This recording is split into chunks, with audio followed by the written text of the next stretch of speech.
বীর বিরসা মুন্ডার জন্মজয়ন্তী অনুষ্ঠান অলিখিত বিজেপির জনসভায় পরিণত হয়ে গেল। শনিবার কুমারগ্রাম ব্লকের মারাখাতায় বীর বিরসা মুন্ডার জন্মজয়ন্তী উৎসবে অংশ নিলেন রাজ্য বিধানসভার বিরোধী দলনেতা শুভেন্দু অধিকারী।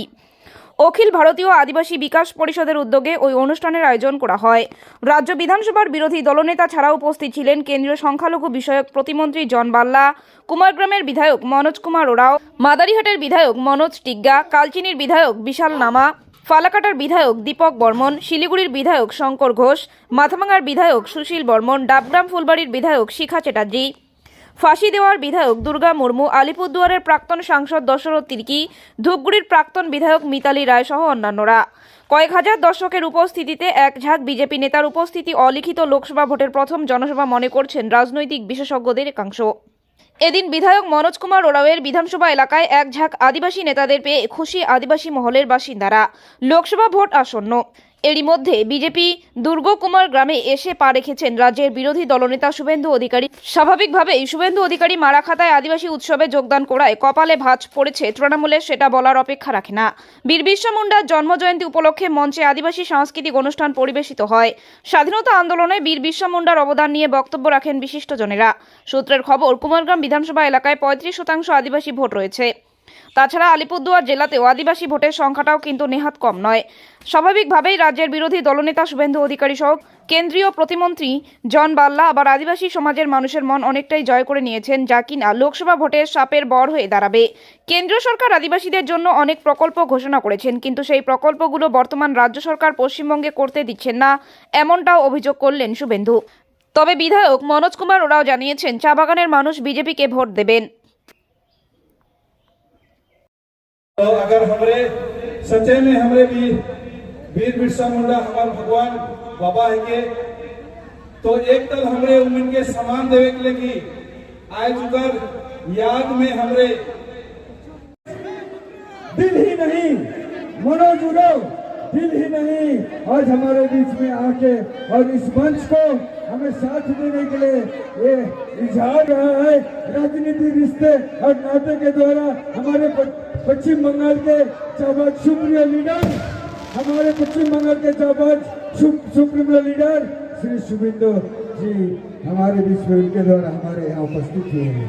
मैं बुलाना चाहूंगा दीपक कम, शुभेंदु अधिकारी वेलकम, शुभेंदु अधिकारी जोहर, शुभेंदु अधिकारी जोहर, शुभेंदु अधिकारी जोहर, सबके जनरल जय जोहर, सबके जनरल जय अधिकारी वहाँ से उठ के जाता है, वहाँ साफ होता है।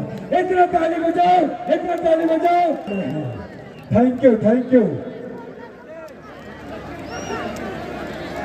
मीना खलको और उपस्थित में हमारे बीच में हमारे के आदिवासी प्रेमी श्री दशरथ तिर्की महाशय जी भी मंच। बढ़िया संग्राम का इतिहास है। भगवान बिरसा मुंडा जी अपने ताकत पर हमारी आदिवासी भाई को लेकर उन्होंने ब्रिटिश का खिलाफ पहले मोर्चा खुला था।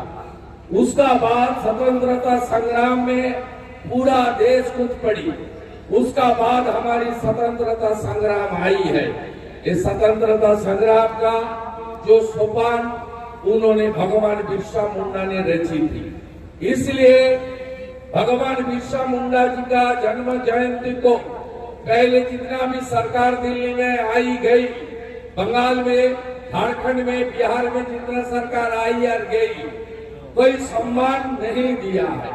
हमारे देश के प्रधानमंत्री नरेंद्र मोदी जी 2022 से 15 नवंबर को डिक्लेयर कर दिया जनजाति गौरव दिवस, अर्थात भगवान बिरसा मुंडा जी का जन्मदिन में पूरा देश में सेंट्रल गवर्नमेंट की और स्टेट गवर्नमेंट की ओर से जनजाति गौरव दिवस के रूप में पारित हो रहा है।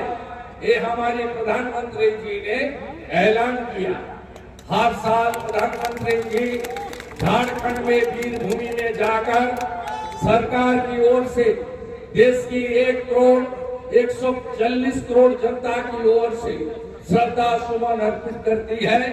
और आदिवासी हमारे मूलवासी के विकास के लिए, तरक्की के लिए, उनकी जीवन की सुधार के लिए, उनकी सामाजिक, उनकी भाषा, संस्कृत और उनको इकोनॉमिकली उनको जो अधिकार मिलना चाहिए था वो देने के लिए हर साल आदिवासी विकास के लिए कार्यक्रम को डिक्लेयर करता है।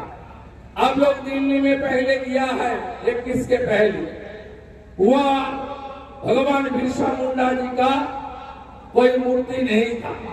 उन्होंने पार्लियामेंट के अंदर भगवान बिरसा मुंडा जी का मूर्ति स्थापन किया। पार्लियामेंट के अंदर एक म्यूजियम भगवान बिरसा मुंडा जी को नाम में स्थापन करने का काम कौन किया? हमारी प्रधानमंत्री ने किया। हमारे प्रधानमंत्री ने आदिवासी समाज को, आदिवासी जो कल्चर है, ये हम लोग सब आदिवासी लोग को, मूलवासी को इसलिए सम्मान करता है, वो हमारी देश की मूलवासी है। उन्होंने देश को सृष्टि किया, देश को रक्षा किया, प्रकृति मां को रक्षा करने का काम कोई किया तो आदिवासी समाज ने किया। इसलिए हमारी संविधान देश में दोनों पोस्ट एक नंबर है। एक एडमिनिस्ट्रेटिव पोस्ट है, उसका मुखिया है नरेंद्र मोदी, और प्रशासनिक पोस्ट के ऊपर एक नंबर पोस्ट है कौन? जो कॉन्स्टिट्यूशनल पोस्ट है, संवैधानिक पोस्ट। उस संवैधानिक पोस्ट में उड़ीसा से एक प्रांतिक परिवार से आई हुई एक हमारी माता जो आदिवासी समाज से आती है, द्रौपदी मुर्मू मां को उन्होंने देश का राष्ट्रपति का रूप में उन्होंने किया। ये बहुत दुख की बात है। हम लोग जो भाजपा की एमएलए है, सब लोग पांची गला में लेकर, और हमारी जुएल भाई, हमारी मनोज जिग्गा जी, हमारी मनोज जोराव जी, हमारी बुधराई टुडू जी, हमारी दुर्गा मुर्मू जी, हमारी कमला का रूट लिया है, और टीएमसी वालों ने द्रौपदी मुर्मू को खिलाफ वोट डाला है। ये कोई राजनीति की बात नहीं है, ये सच बात है। कौन आदिवासी समाज को, आदिवासी नेता को सम्मान करती है और कौन आदिवासी नेता को असम्मान करती है, राष्ट्रपति चुनाव में साबित हो गया। हमारे प्रधानमंत्री जी ने जितना मूलवासी है 75 है, जिसका जिक्र जिस्टन भाई ने किया।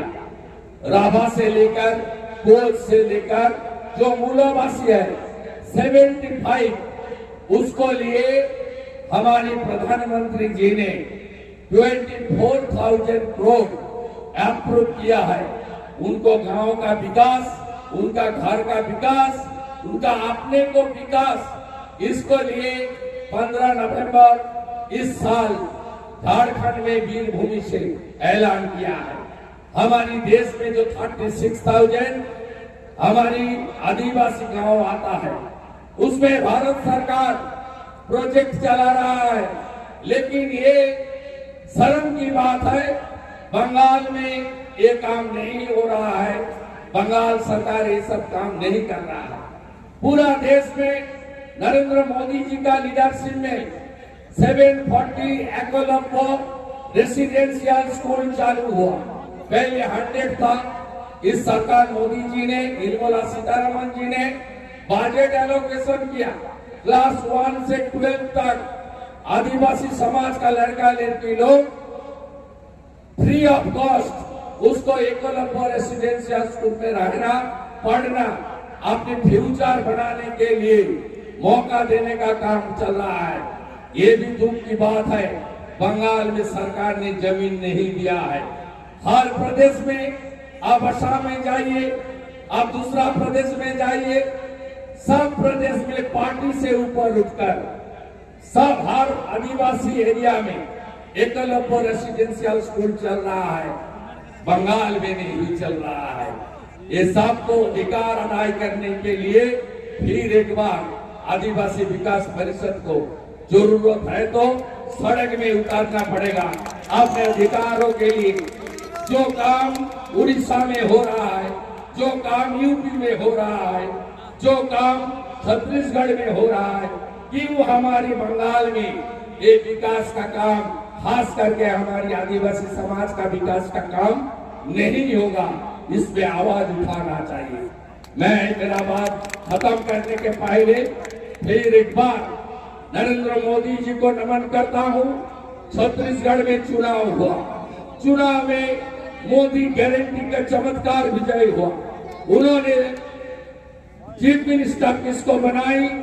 बोलिए आप, किसको बनाई? विष्णुदेव साई को। वो आदिवासी समाज से आता है, आदिवासी समाज से आता है। देश में आदिवासी चीफ मिनिस्टर नरेंद्र मोदी जी ने छत्तीसगढ़ में पहली बार दे दिया है। ये आदिवासी समाज को सम्मान करने के लिए भगवान बिरसा मुंडा का आपने देखा, आपका जो पथ है, मार्ग है, उसको आगे जाने के लिए ये काम किया। इसलिए मैं आप सब की ओर से नरेंद्र मोदी जी को, देश के प्रधानमंत्री को फिर एक बार वंदन करते हुए मेरा बात मैं यही खत्म करता हूँ। आप सब अच्छा रहिए, सही सलामत।